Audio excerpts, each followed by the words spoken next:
Hey everyone! Want to translate Greek text to English or any language instantly? In this video, I'll show you super easy ways to do just that, whether it's a website, a text snippet, or on your device. Let's get started. Method 1. Translating an entire website. If you'd like to translate a whole website, here's a simple way to do it. Open your preferred web browser, like Google Chrome. Head to the website you wish to translate.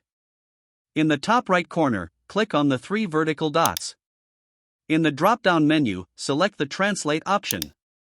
Now, a small dialog box will appear. Click the 3 vertical dots in this dialog to choose your desired language from the list. And just like that, your website is translated.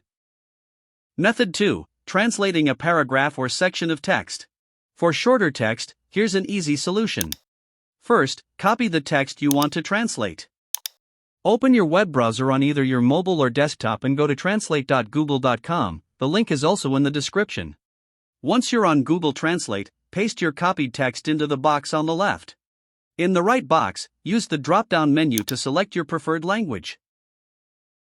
Your text will be instantly translated, and you can simply copy the translated text for your use. Method 3. Changing the language of your device. If you'd like to change the language of your entire device to English or any other language, open Settings on your device. It's usually represented by a gear icon. Scroll down to find System or Time and Language, and select Language and Region. Tap Add a Language and select English, or your language of choice, from the list. After selecting your language, click the Next button. Now you can install it to use your selected language on your device.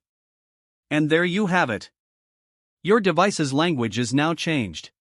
Congratulations!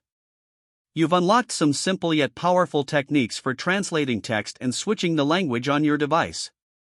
If you found this video helpful, don't forget to like, subscribe, and hit that bell icon for even more tips and tutorials.